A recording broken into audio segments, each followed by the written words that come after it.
أما بعد فقد قال الله تبارك وتعالى في الكلام المجيد والفرقان الحميد أعوذ بالله من الشيطان الرجيم بسم الله الرحمن الرحيم إن هو إلا ذكر للعالمين وقال رسول الله صلى الله عليه وسلم تبرك بالقرآن فإنه كلام الله أو كما قال عليه الصلاة والسلام সকলে মহব্বতের সাথে একটু দুরূদ পড়ি বরকতের জন্য আল্লাহুম্মা সাল্লি আলা মুহাম্মাদ ওয়া আলা আলি মুহাম্মাদ কামা সাল্লাইতা আলা ইব্রাহিম ওয়া আলা আলি ইব্রাহিম ইন্নাকা হামিদুম মাজিদ اللهم بارك على محمد وعلى آل محمد كما باركت على إبراهيم وعلى آل إبراهيم إنك حميد مجيد হযরত মুআয রাদিয়াল্লাহু তাআলা আনহু তালিমুল কুরআন মাদ্রাসার উদ্যোগে আয়োজিত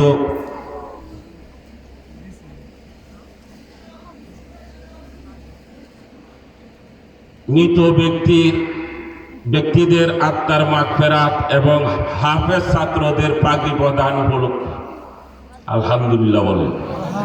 হাফেজ ছাত্র কি ছাত্র?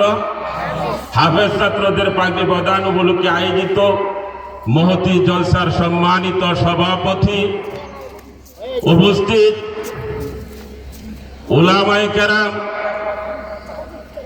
আজকের প্রধান অতিথি ইসলামী চিন্তাবিদ হযরত মাওলানা মুফতি আজিজুল হক ইসলামাবাদী, চট্টগ্রাম যুগ্ম মহাসচিব হেফাজতে ইসলাম বাংলাদেশ, আলহামদুলিল্লাহ বলে। অনেক বড়, ওনার জন্য এই মাঠ না, আমার খেলে আরো বিশাল মাঠের প্রয়োজন। এরপরেও যদি আপনারা এইভাবে যদি আসিয়া উনি দেখে, মনটাই নষ্ট হয়ে যাবে। এই জন্য এলাকাবাসীদেরকে অনুরোধ করব, আজকের জন্য অনুরোধ করতেছি। আমি একজন মুসাফির, আমি টঙ্গী থেকে আসছি, মুসাফির হিসাবে অনুরোধ করব, আপনি মেহমানদের ইজ্জত করেন, আল্লাহ পাক আপনাদেরকে ইজ্জত করবে। কার ইজ্জত করতে হবে? মেহমানদের।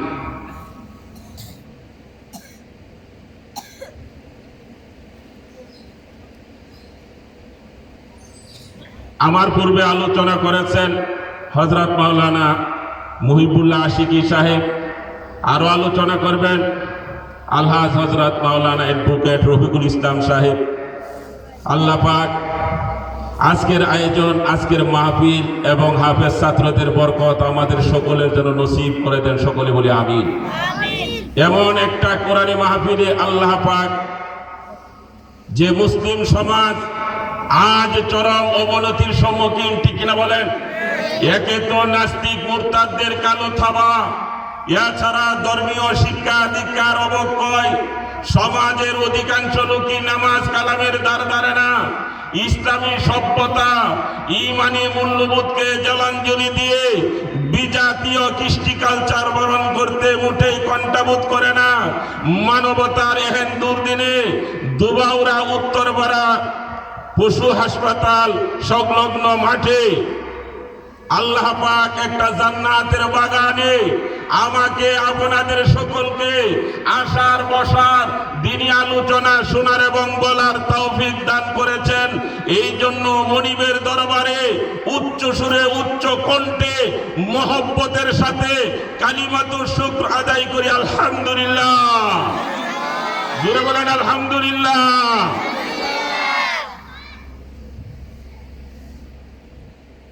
আমি কোরআনে কারীম থেকে আপনাদের সামনে যে আয়াতে কারিমা তেলাওয়াত করেছি, আয়াতের মধ্যে আল্লাহ পাক বলেন ইন হুয়া ইল্লা যিকরুল লিল আলামিন। এই কোরআনে কারীম বিশ্ববাসীর জন্য উপদেশ। আলহামদুলিল্লাহ বলেন। বিশ্ববাসীর জন্য কোরআনটা হলো কি? উপদেশ। যে হাদিসে কারিমা আপনাদের সামনে তেলাওয়াত করেছি, নবীজি বলেছেন তাবাররাক বিল কোরআন, ও আমার উম্মত কোরআনের দ্বারা বরকত হাসিল করো। সুবহানাল্লাহ বলেন। কোরআনের দ্বারা বরকত হাসিল করো। ফাইন্নাহু কালামুল্লাহ, কারণ কোরআনটা হলো আল্লাহর কালাম। সুবহানাল্লাহ বলেন। কার কালাম? এই জন্য কোরআনের দ্বারা বরকত হাসিল করার জন্য বলছে। আজকে হাফেজ ছাত্রদের সম্মান করলেন, হাফেজ ছাত্রদের পাগড়ি প্রদান অনুষ্ঠানে আপনি অংশগ্রহণ করলেন। আল্লাহ পাক হইতে পারে এদের বরকতে আল্লাহ পাক আপনাকে মাফ করে দিবেন। এদের বরকত আছে না? হযরতে সুলতান মাহমুদ গজনবী রহমাতুল্লাহি আলাইহি তিনার মধ্যে তিনটা জিনিস সব সময় কসকস করে। কয়টা জিনিস? তিনটা জিনিস কসকস করে। একটা হলো যে আমার বাবা হলো সুবক্তগীন। সুবক্তগীন হলো আমার বাবার নাম। সুলতান মাহমুদ গজনবী রহমাতুল্লাহ আলাইহির বাবার নাম হলো সুবক্তগীন। সে বলতেছে আমার বাবা তো প্রথমে সৈনিক ছিল, এরপরে বাদশা হয়েছে। প্রথমে কি ছিল? সৈনিক ছিল, এরপরে কি হয়েছে? বাদশা হয়েছে। এই বাবার সাথে আমার সম্বন্ধের বিযুক্তি করাটা কি ঠিক হবে কিনা, বাবা পুত্র মিল আছে কিনা, এইটা নিয়ে সবসময় তার দিলের মধ্যে খসখস করে সুলতান মাহমুদ গজনবী। আরেকটা জিনিস খসখস করে যে দ্বীনের অনেক শাখা প্রশাখা আছে, সর্বোত্তম শাখা কোনটি, অর্থাৎ এই উম্মতের মধ্যে সর্বশ্রেষ্ঠ ব্যক্তি কারা, সর্বশ্রেষ্ঠ ব্যক্তি কারা, এই 2 নম্বর। 3 নম্বর হলো দীর্ঘদিন ধরে নবীজির সাথে আমার জিয়ারত নসিব হয় না। আমার মন চায় নবীজির সাথে যেন স্বপ্নে যুগে জিয়ারত নসিব হয়। জিয়ারত নসিব হওয়াটা আমার জন্য জরুরি হয়ে পড়ে গেছে। কয়টা জিনিস কসকস করে? এই 3টা। প্রথম হলো বাবা সুবক্তগীন, সে প্রথমে ছিল সৈনিক, পরে বাদশা হয়েছে। তার সাথে বাবা ছেলের সম্বন্ধ ঠিক না বেঠিক, ঠিক হবে কিনা, এটা কি ঠিক আছে কিনা, এটা হলো এক কথা। 2 নম্বর হলো পৃথিবীতে উম্মতের মধ্যে সর্বশ্রেষ্ঠ ব্যক্তি কারা। 3 নম্বর হলো নবীজির সাথে জিয়ারত নসিব হওয়া আমার জন্য অত্যন্ত জরুরি হয়ে পড়ে গেছে। এই 3টা জিনিস কসকস করে। হযরতে সুলতান মাহমুদ গজনবী রহমাতুল্লাহি আলাইহি একদিন একটা গলি দিয়ে পাহারা দেওয়ার জন্য যখন যায়, একটা রাস্তা দিয়া রাস্তার গলি দিয়া যখন ঢুকার পরে দেখে একটা ছেলে ঘরের থেকে জানালার ফাঁক দিয়ে যে আলু আসতেছে, জানালার ফাঁক দিয়ে যে আলু আসে, এই আলু দেখে কোরআনে কারীম তেলাওয়াত করতেছে। সুবহানাল্লাহ বলেন। বাতিলের ব্যবস্থা নাই। এখন যে কারেন্টের যে অবস্থা, আগে তো এরকম ব্যবস্থা ছিল না। মাদ্রাসায় যতটুকু পড়ার সময় যখন শেষ হয়ে গেল, এখন ছাত্ররা ঘুমায়া পড়েছে, কিন্তু ওই তলিবুল ইলমের সিনার ভিতরে তার মহব্বত, কোরআনের মহব্বত এত বেশি, সে বারবার কয় আমার তো আল্লাহর কালামটা পড়তে হবে। সে ঘুমাই না। এখন রাত্রে লাইটের ব্যবস্থা কি হবে? বাতির ব্যবস্থা তো নাই।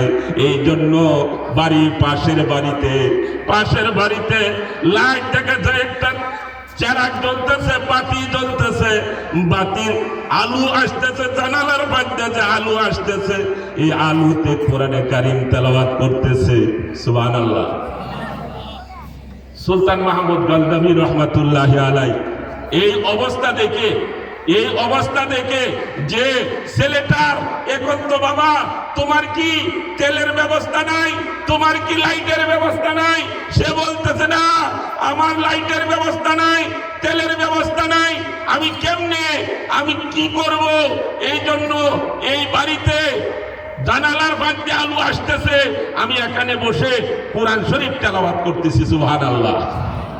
সুলতান মাহমুদ গজনবী রহমাতুল্লাহি আলাইহি, সুলতান মাহমুদ গজনবী রহমাতুল্লাহি আলাইহি বললেন, ও বাবা, ও ছেলে কোরআন পড়নেওয়ালা, তোমার জন্য আমি তেলের ব্যবস্থা করব, তোমাকে তেলের ব্যবস্থা করে দিব। আজকে থেকে তোমার টেনশন করতে হবে না, তোমার জন্য বাতির ব্যবস্থা করব, তোমার জন্য লাইটের ব্যবস্থা করব, তোমার জন্য তেলের ব্যবস্থা করব। আল্লাহু আকবার। তেলের ব্যবস্থা করে দিছে।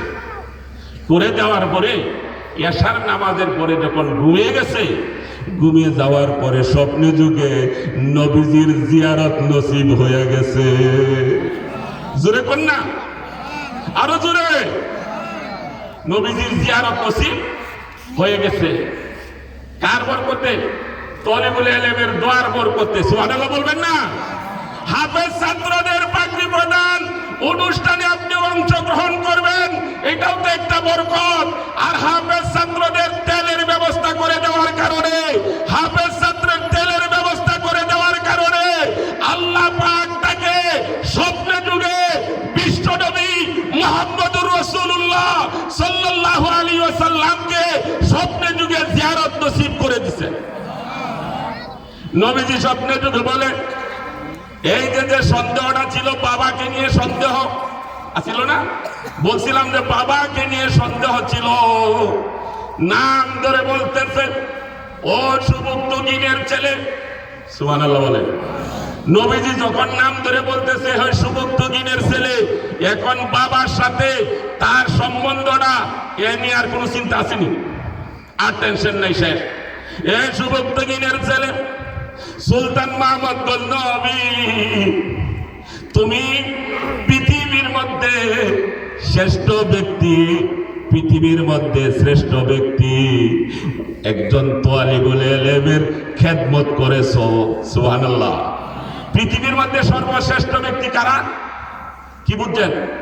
তার তো মনের মধ্যে খসখস করতো এটাই যে পৃথিবীতে সর্বশ্রেষ্ঠ ব্যক্তি কারা।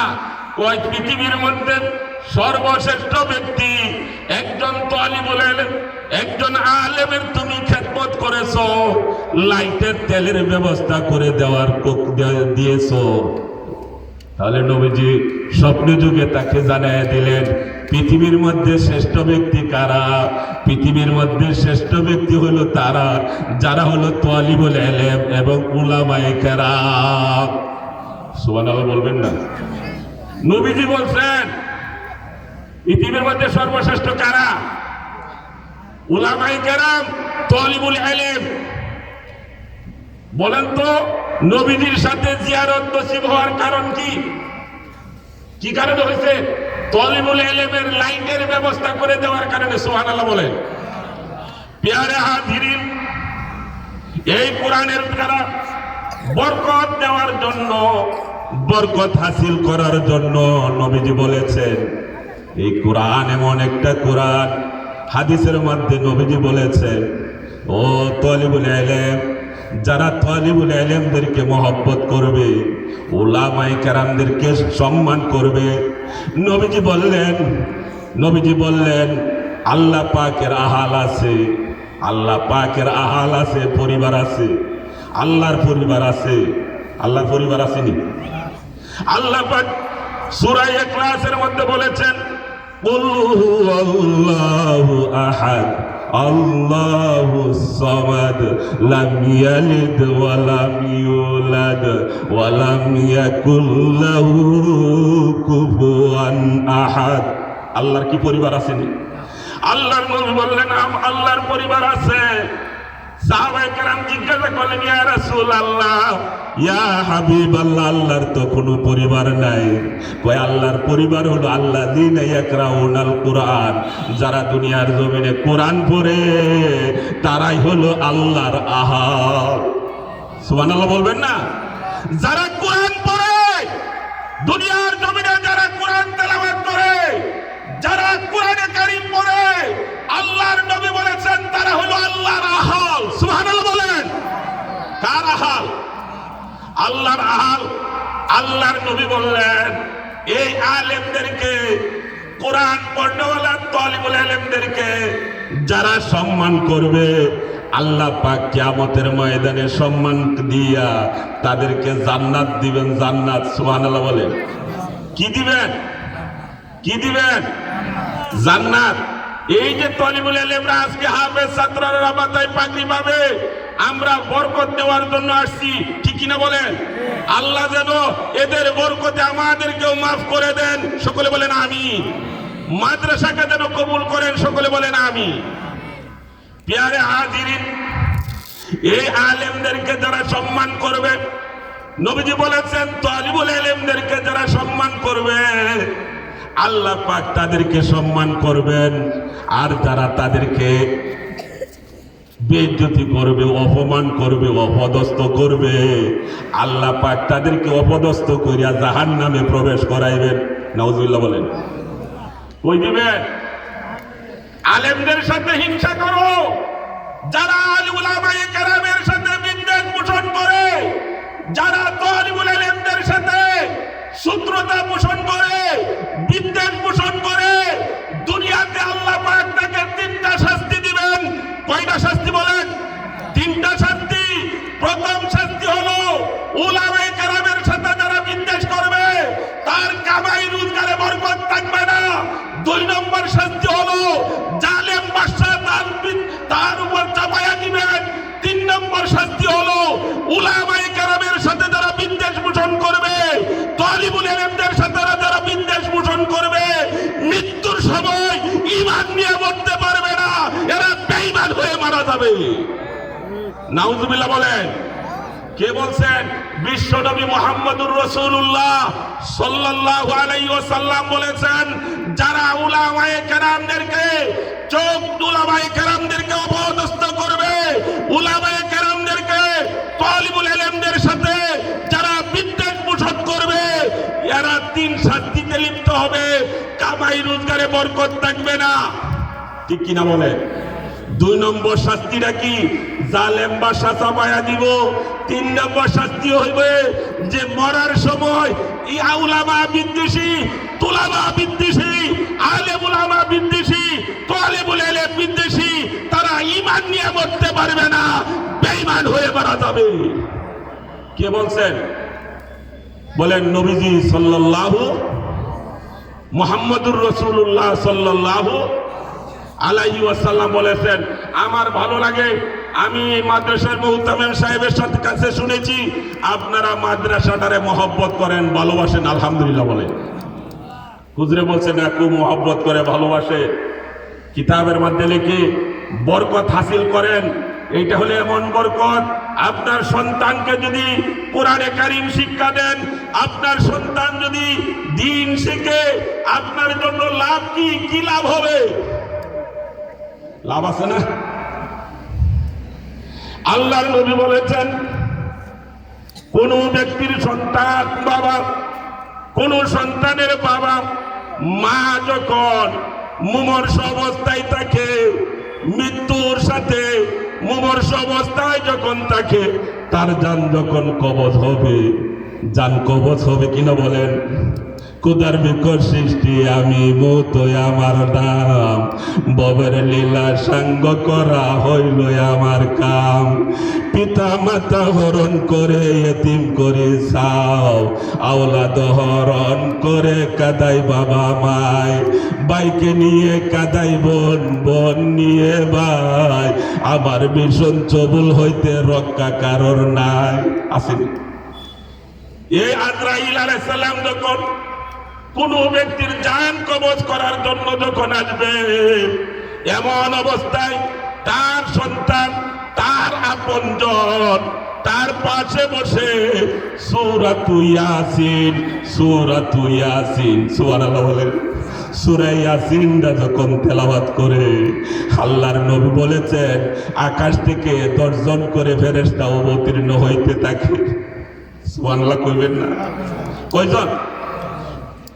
সূরা ইয়াসিন পড়তে থাকে, যতগুলা হরফ পড়বে প্রত্যেকটা হরফের বিনিময়ে 10 জন করে ফেরেশতা আসমান থেকে আসতে থাকে। ওই ফেরেশতা সূরা ইয়াসিনের মধ্যে অক্ষর সংখ্যা হলো, হরফ সংখ্যা হলো 3000। সুবহানাল্লাহ বলেন। কয় হাজার? তাহলে ফেরেশতা এক এক হরফে যদি 10 জন হয় তাহলে 3000-এ কত হাজার?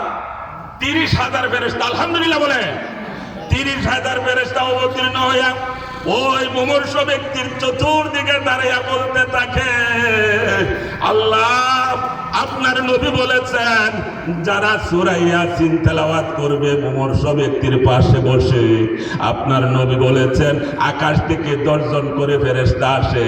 আমরা 30,000 ফেরেশতা তোমার কাছে প্রার্থনা করতেছি গো আল্লাহ, ও আল্লাহ তোমার বান্দার জান কবজ হবে। এই জান কবজ করলে অনেক কষ্ট হয়। আয় আল্লাহ তোমার কাছে প্রার্থনা করি আমরা 30,000 ফেরেশতা ওই ব্যক্তিটার জান কবজ করাই, আজরাইলে যেন আসানের সাথে জান কবজ করে। কয় হাজার ফেরেশতা দোয়া করে? কয় হাজার? জোরে বলেন না কয় হাজার? 30,000 ফেরেশতা বলে যে আল্লাহ তোমার কাছে প্রার্থনা করতেছি, আল্লাহ তোমার বান্দার জান কবজ হবে। প্রার্থনা করতেছে আল্লাহ জানটা তো কবজ হবে, আসানের সাথে যেন জানটা কবজ হয়। আহা, সূরা ইয়াসিন আপনার সন্তান পাশে বসে পড়লো, পড়ার কারণে আজরাইল আসানের সাথে জান কবজ করে। সুবহানাল্লাহ। জান কবজ যখন শেষ হয়ে যায়, গোসল যখন দিতে থাকে, ওই 30,000 ফেরেশতা তার পাশে দাঁড়ায় থাকে। সুবহানাল্লাহ বলে। আবার যখন জানাজার নামাজ পড়ে, গোসল দিয়া কাফনের কাপড় পরাইয়া, গোসল দিয়া কাফনের কাপড় পরাইয়া জানাজার নামাজ যখন জানাজার নামাজ যখন পড়বে, ওই 30,000 ফেরেশতা তার জানাজার নামাজে শরীক হয়। আপনাদেরকে প্রশ্ন করতে চাই, ও বন্ধু বলেন তো ফেরেশতারা পাপী না নিষ্পাপ? নিষ্পাপ ফেরেশতারা। এই 30,000 ফেরেশতা তার জানাজার মধ্যে শরীক হয়। জানাজার নামাজ যখন শেষ হয়ে যায়, জানাজার নামাজ যখন শেষ হয়ে যায়, যখন তাকে দাফন করতে থাকে, মাটি দিতে থাকে, আপনজন সবাই যখন চলে আসে, তখন ওই 30,000 ফেরেশতা আল্লাহর কাছে কাঁদে আর বলে, আল্লাহ তোমার বান্দারে রাইকা গেছে অসহায় অবস্থায়। আল্লাহু আকবার। তোমার বান্দারে রাইকা গেছে অসহায় অবস্থায়, তার ভাই বেরাদর চলে গেছে, আপনজন চলে গেছে, মাল চলে গেছে, কেউ তো তার পাশে নাই, কেউ নাই, কেউ নাই। আমরা 30,000 ফেরেশতা তোমার কাছে প্রার্থনা করতেছি, আল্লাহ তোমার বান্দা, তোমার বান্দার পাশে তো কেউ নাই, তুমি ছাড়া তো কেউ নাই। আল্লাহ তোমার বান্দাকে তুমি মাফ করে দাও। সুবহানাল্লাহ বলে। আরো জোরে বলেন সুবহানাল্লাহ। কি কোন দুবৌরাবাসীরা আপনাদের কি স্পিড নাই? জোরে বলেন সুবহানাল্লাহ। নারায়ে তাকবীর। আরো জোরে নারায়ে তাকবীর। শয়তান কিছু চাপাইয়া বসাইছে, শয়তান ঘুরতাছে, নারায়ে দেন শয়তান যেন দূর হয়ে যায়। বলেন নারায়ে তাকবীর। এই যে সামনের লোকের স্পিড হইছে, পিছনের লোক একটু পিছনে বসার কারণে আওয়াজটা একটু কমে গেছে। এবার সবাই একসাথে বলবো নারায়ে তাকবীর। আল্লাহ আপনাদেরকে কবুল করেন, সকলে বলেন আমিন। আচ্ছা বলেন, সন্তানদেরকে যে যারা হাফেজ বানাইছে এরা ঠক জেনা দিচ্ছে? আলহামদুলিল্লাহ বলেন।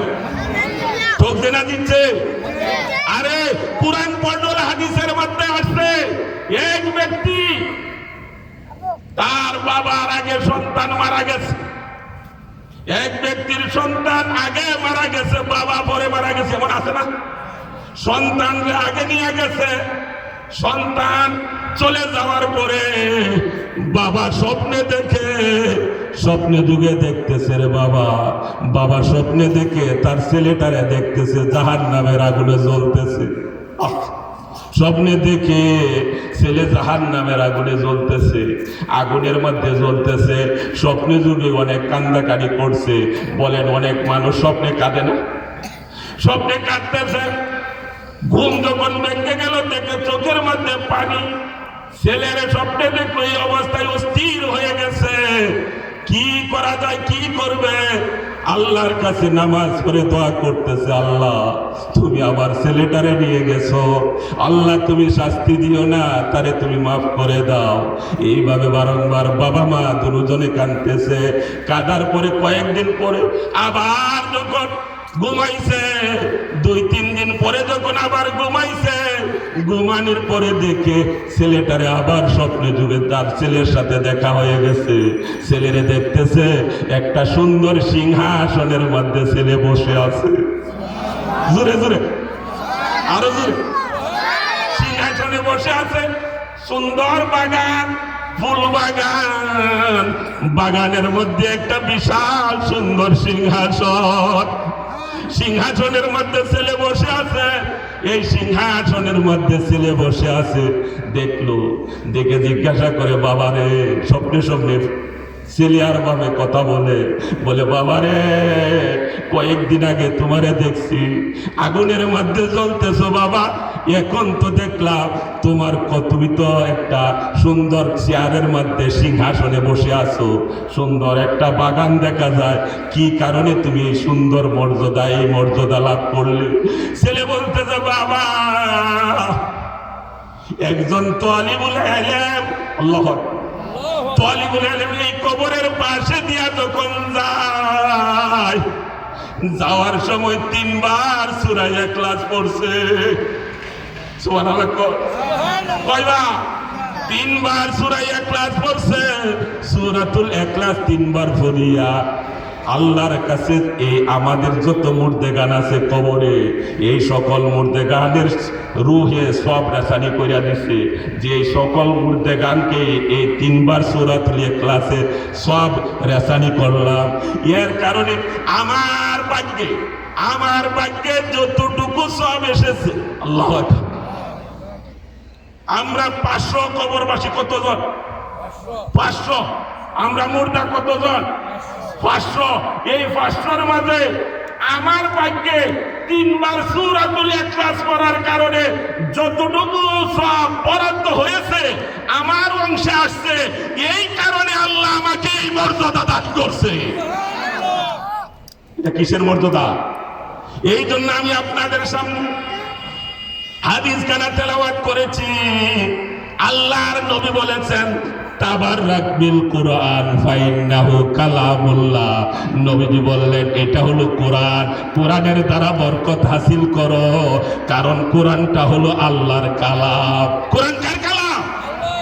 কোরআন দিয়ে বরকত হাসিল করার জন্য বলছে।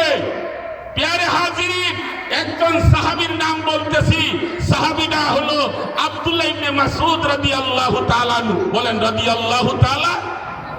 একজন সাহাবী ইবনে মাসউদ, তার শুধু কন্যা সন্তান। কি সন্তান? পুত্র সন্তান নাই, কন্যা সন্তান। সাহাবী হযরত উসমান রাদিয়াল্লাহু তাআলা আনহু আসছেন। ওই আমিরুল মুমিনিন তখন উসমানের শাসনামল চলে। উসমান রাদিয়াল্লাহু তাআলা আনহু আসছে, ওই ইবনে আব্দুল্লাহ ইবনে মাসউদ রাদিয়াল্লাহু তাআলা আনহুর কাছে আসছে। আসিয়া দেখে মুমূর্ষ অবস্থায় বলতেছে, আব্দুল্লাহ ইবনে মাসউদ রে, রোগীকে দেখার জন্য আসছি, সব হাসিল করব। বলেন তো আপনার কি সমস্যা আছে? আপনার সমস্যা সমাধান করব। আপনার কোনো যদি কিছু প্রয়োজন থাকে প্রয়োজন মিটাইব। আপনার কিছু বলার আছে নি? আব্দুল্লাহ ইবনে মাসউদ কাঁদতেছে, বলতেছে, আমার গুনাহ, আমার গুনাহ। আল্লাহু আকবার। যে সাহাবীর বেলায় নবীজি আল্লাহ পাক বলেছেন, রাদিয়াল্লাহু আনহুম ওয়া রাদু আন। আল্লাহু আকবার। আল্লাহ পাক বলছেন, সাহাবায়ে কেরাম আল্লাহর প্রতি সন্তুষ্ট, আর আল্লাহ পাক সাহাবায়ে কেরামের প্রতি সন্তুষ্ট। সুবহানাল্লাহ বলবেন না? এই সাহাবী আব্দুল্লাহ ইবনে মাসউদ বলে, আমার গুনাহ, আমার গুনাহ, আজকে আমার নামাজ নাই, বিবি পর্দা নাই, এরপরেও আমার কোনো আখিরাতের চিন্তা নাই, আমার গুনাহ। উসমান রে, আমার সন্তানের টেনশন করতে হবে না, আমার কন্যা সন্তান আছে। উসমান রাদিয়াল্লাহু তাআলা আনহু বললেন, হে আব্দুল্লাহ ইবনে মাসউদ, আপনার কন্যা সন্তানের জন্য বাইতুল মাল থেকে একটা বাজেট করব, যেন আপনার কোনো সমস্যা, কন্যা সন্তানদের সমস্যা না হয়। কি না হয়? সমস্যা যেন না হয়। আব্দুল্লাহ ইবনে মাসউদ বলেন, না না, আমার সন্তানদের কোনো ব্যবস্থা করতে হবে না। আল্লাহু আকবার। কেন করতে হবে না? কই আমি তাদেরকে ব্যবস্থা করে গেছি। কই আপনার তো পুত্র সন্তান নাই, যে সন্তান আপনার পুত্র সন্তান তার বোনদের খোঁজ খবর নিবে এমন তো কেউ নাই, আপনার শুধু কন্যা সন্তান আছে। আব্দুল্লাহ ইবনে মাসউদ রে, আপনার কন্যা সন্তানের জন্য একটু আর্থিক ব্যবস্থা করে দেয়া যায়। উসমান রাদিয়াল্লাহু তাআলা আনহু যখন এই কথা বললেন, তখন বলতেছে আব্দুল্লাহ ইবনে মাসউদ বলেন, না, আমার কন্যা সন্তানদের চিন্তা আপনাদের করতে হবে না। সুবহানাল্লাহ বলেন। কেন? কই আমি তাদেরকে এমন সম্পদ দিয়ে গেছি। আল্লাহু আকবার বলেন। ওই কি সম্পদ? আমি তাদেরকে কোরআনে কারীম শিখিয়ে গেছি। আল্লাহু আকবার। আমি তাদেরকে কোরআন শিক্ষা দিয়ে গেছি। আমি আল্লাহর নবীর কাছে শুনেছি, নবীজি বলেছেন, যে ব্যক্তি সূরাতুল ওয়াকিয়া, কোন সূরাটা? সূরাতুল ওয়াকিয়া যদি প্রত্যেক রাত্রে তেলাওয়াত করে রে, যে ঘরে সূরাতুল ওয়াকিয়া তেলাওয়াত করা হয়, যে ঘরে সূরাতুল ওয়াকিয়া তেলাওয়াত করা হয়, ওই ঘরে অভাব অনটন স্পর্শ করবে। জোরে বলেন, স্পর্শ করবে। কি বলতেছে? আমি নবীজির কাছে শুনেছি, যে ঘরে সূরাতুল ওয়াকিয়া তেলাওয়াত করা হয়, রাত্রে যদি সূরাতুল ওয়াকিয়া তেলাওয়াত করা হয়, ওই ঘরে অভাব অনটন স্পর্শ করবে না। আপনাদের আমার সন্তানের ব্যাপারে টাকা পয়সার চিন্তা করতে হবে না। আমি তাদেরকে বলে গেছি, মা, তোমরা প্রতি রাত্রে ঘরে সূরাতুল ওয়াকিয়া তেলাওয়াত করবে। আমি যতদিন ধরে আমার সন্তানদেরকে এই সূরাতুল ওয়াকিয়ার তালিম দিয়ে গেছি, তারা ঘরে যখন সূরাতুল ওয়াকিয়া তেলাওয়াত করে, আমি যখন সূরাতুল ওয়াকিয়া পড়ি, কোথায় থেকে যে রিজিক আসে রে, আল্লাহ, কোথায় থেকে রিজিক আসে আল্লাহ আমার ব্যবস্থা করে দেয়। আপনাদের চিন্তা করতে হবে। তাহলে বোঝা গেল, যে ঘরের ভিতরে সূরাতুল ওয়াকিয়া তেলাওয়াত করা হয়, ওই ঘরে কোনোদিন অভাব অনটন স্পর্শ করবে। আজকে যদি দেখা যায় রমজান মাসে আমাদের টঙ্গী বলেন, বিভিন্ন জায়গায় বলেন, যদি কারো বাড়িতে কোরআন খতমের জন্য যদি কেউ নিয়ে যায়, আলিম উলামা হাফেজদেরকে যদি বলে একটা কোরআন শরীফ দেন, কোরআন শরীফের অবস্থাটা তো কি জানেন? দুলাবালি ভরা। যেমন হয় কিনা বলে, দুলাবালি ভরা। ও বন্ধু, কি বলছেন নবীজি? কোরআনের দ্বারা বরকত হাসিল করো, কারণ ফাইন্নাহু কালামুল্লাহ, এই কোরআনটা হলো আল্লাহর কালাম। যারা কোরআনের দ্বারা বরকত হাসিল করবে, কোরআনকে সামনে রাখবে, কোরআন অনুযায়ী জীবন যাপন করবে, আলিম উলামাদের পরামর্শ মোতাবেক জীবন যাপন করবে, আল্লাহর নবী বলছেন, ওই কোরআন কি করবে? কাদাহু ইলাল জান্নাহ, এই কোরআন তাকে টানিয়া জান্নাতে নিয়ে যাবে। জোরে বলেন না সুবহানাল্লাহ? আর জোরে বলেন সুবহানাল্লাহ।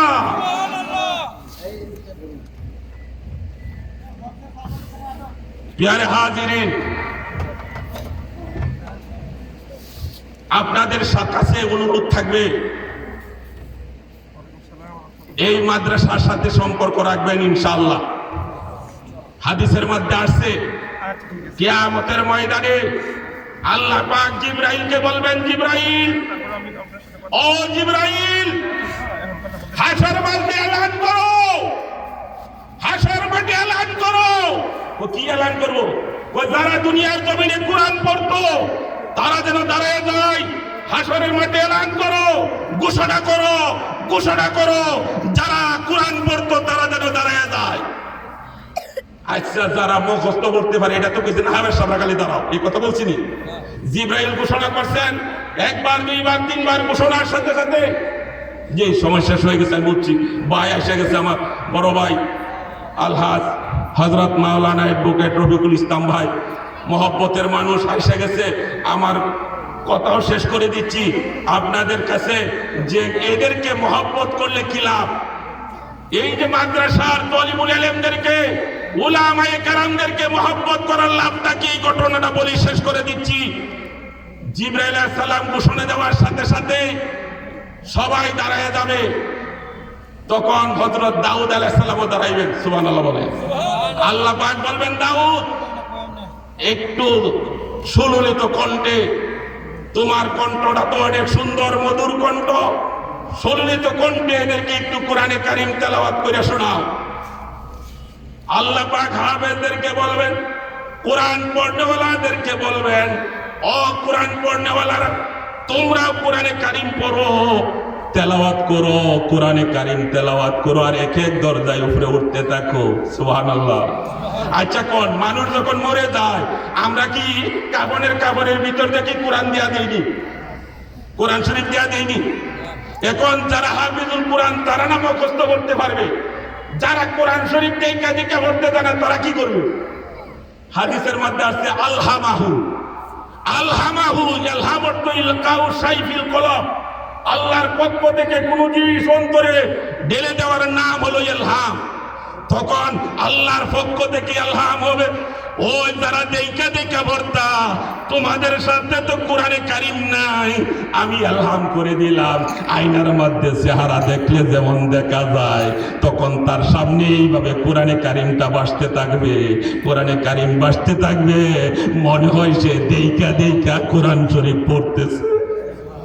সুবহানাল্লাহ। এটা যখন শেষ হয়ে যাবে আল্লাহ পাক বলবেন, ও কোরআন পড়নেওয়ালারা, তোমাদেরকে যারা মহব্বত করত, আলেমদেরকে যারা মহব্বত করত, ভালোবাসতো, তাদেরকে আল্লাহ পাক বলবেন, তাদেরকে তোমরা চিনো, চিনবা, যাও হাসরের মাঠে চিনো। এখন বলতে পারেন এত মানুষ হবে ঘুরবো কেমনে? ঘুরার দরকার নাই। আল্লাহর পক্ষ থেকে মানুষগুলি যে মানুষরা মহব্বত করত, তলিবুল ইলমদেরকে মহব্বত করত, আলেমদেরকে মহব্বত করত, এদেরকে আল্লাহ তাদের সামনে বসায় দিব। সুবহানাল্লাহ। কই আসো আব্দুল্লাহ, আসো আব্দুল মুত্তালিব, আসো, তুমি আমাদেরকে খুব মহব্বত করছো, তুমি আমাদেরকে খানার ব্যবস্থা করছো, টাকা পয়সার ব্যবস্থা করছো, আমাদেরকে খানা দিতা, খোঁজ খবর নিতা, শীতের কাপড় দিছো, বস্ত্র দিছো, আসো আসো, তুমি আসো, তুমি আসো, নাম ধরে ধরে ডাক দিবে। আর আল্লাহ বলবেন, যারাই তোমাদেরকে মহব্বত করতো, যারাই তোমাদেরকে ভালোবাসতো, তাদেরকে সঙ্গে নিয়ে জান্নাতে যাও। হাদিস উলামায়ে কেরাম সামনে হাদিসের মধ্যে আসছে, তাফসিরে সাহাবী। এই জন্য সকলের কাছে অনুরোধ থাকবে, এই সমস্ত প্রতিষ্ঠান মাওলানা কামাল হোসেন সাহেব এই মাদ্রাসাটা দিয়েছে, তলিবুল ইলম আপনাদের সন্তানদেরকে, নাতি নাত করে আপনাদের আপনজনদেরকে দিয়ে এই মাদ্রাসায় সহযোগিতা করবেন, মাদ্রাসার খোঁজ খবর নিবেন, তলিবুল ইলমদেরকে খোঁজ খবর নিবেন, তাদেরকে উলামায়ে কেরামদেরকে মহব্বত করবেন। মহব্বত করা, উলামায়ে কেরামের মহব্বত মস্ত বড় দৌলত। নবীজি বলছেন, তলিবুল ইলমদেরকে যারা মহব্বত করবে, উলামায়ে কেরামদেরকে মহব্বত যারা করবে, তার জীবনে সগীরা গুনাহ লেখা হবে না। আল্লাহ পাক আমাকে আপনাদের সকলকে আমলের তৌফিক দান করুন। সকলে বলি আমিন। ওয়া আখিরু দাওয়ানা আনিল হামদুলিল্লাহি রাব্বিল আলামিন। আসসালামু আলাইকুম ওয়া রাহমাতুল্লাহি ওয়া বারাকাতুহু।